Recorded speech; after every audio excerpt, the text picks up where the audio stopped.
Donc Sheila, on a dit que l'important c'était de se donner une destination et le où c'est allier le faire et l'être. Et nous sommes créateurs. Oui, on est des êtres créateurs. Et c'est-à-dire qu'on a une étincelle divine en fait. On est fait la même chose que la source, on va dire ça comme ça. Ou comme vous voulez l'appeler. Une création, ça commence par une pensée. Vous pouvez appeler ça aussi une intention, mais c'est la même chose.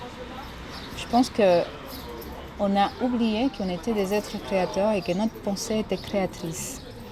Et on s'est mis en tête qu'il faut s'abandonner à quelque chose de plus grand, alors que c'est quelque chose de plus grand n'est autre chose que nous-mêmes.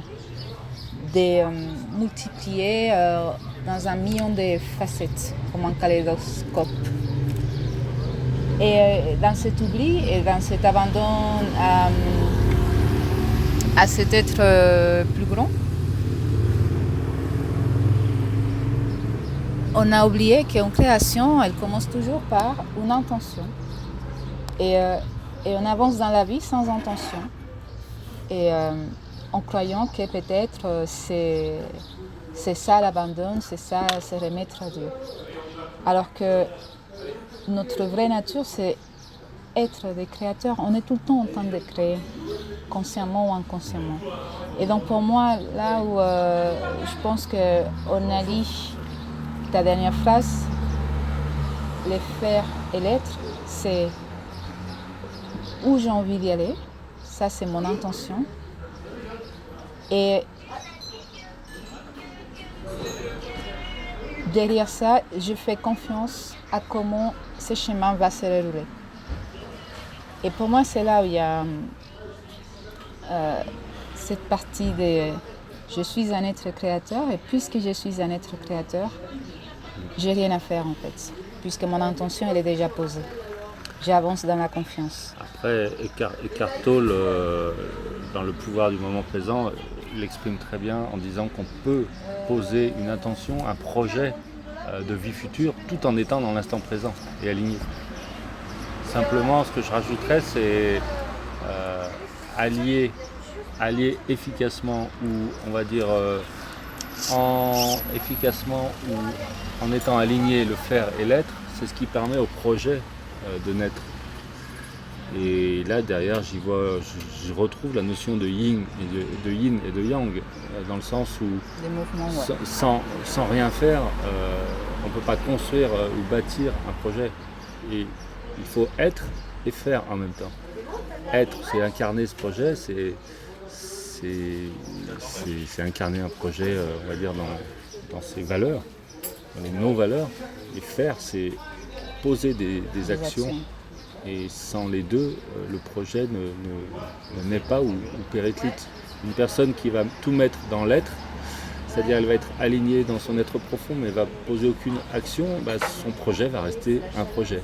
Et une personne qui va tout mettre dans le faire, sans vraiment être ce qu'il veut devenir,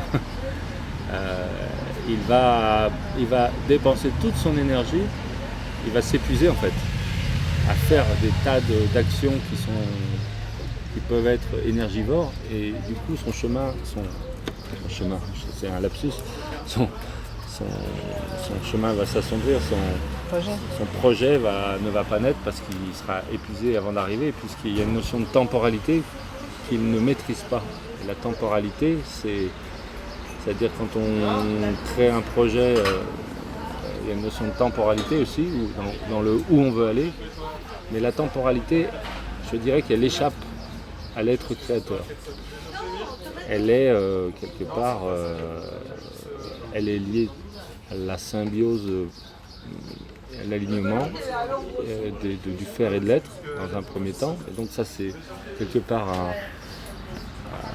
alors je ne vais pas parler de travail, mais c'est un alignement à faire qui peut se faire en 1 minute comme en 3 ans. C'est un entraînement, ouais. Oui, c'est ça, un entraînement. Une discipline. Une discipline. Alors comment tu verrais cette discipline ?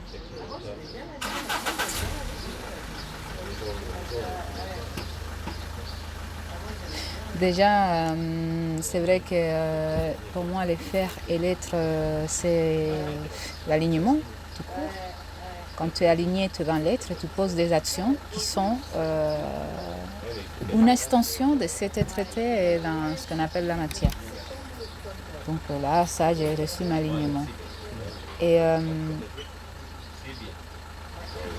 être aligné, comme tu disais tout à l'heure, c'est déjà incarner ce à quoi on aspire. Pour que ça puisse, d'une certaine façon, s'exprimer en nous. Et après, pour ce qui est de la... Alors, dans mon expérience, c'est comment... La façon à laquelle je l'explique, c'est que à un certain moment, j'ai donné des habitudes au mental et à mon structure. Je me suis, soit, des fois je dis, je me suis auto-hypnotisée ou je me suis donné des mauvaises habitudes et revenir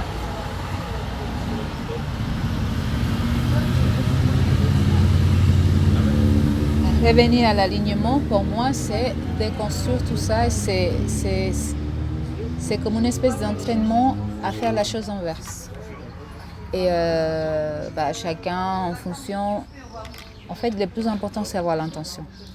Du moment qu'on a l'intention d'aller vers soi, les chemins, en fonction de là où on est, en fonction de qui nous sommes, en fonction de notre histoire, ils se créent automatiquement. C'est un chemin parfait et sur mesure.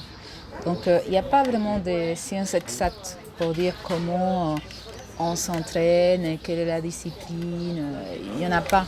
Mais si l'intention elle est posée et qu'il y a une intention sincère, le schéma il se montre de lui-même et il se déploie. Ce qui me vient là, c'est qu'avant chaque action, c'est être avant de faire.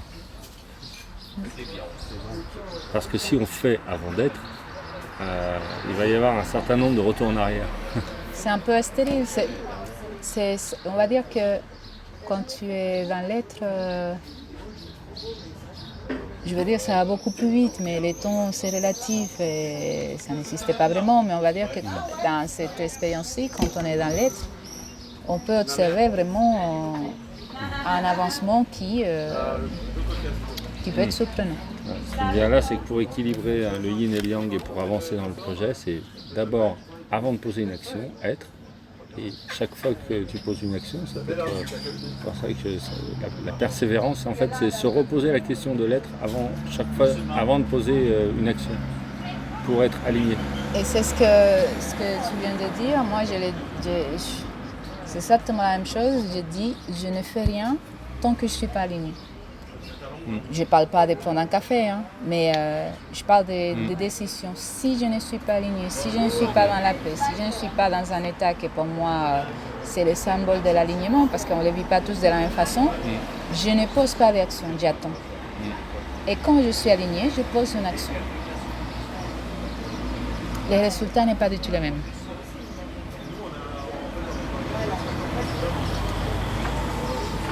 Ouais.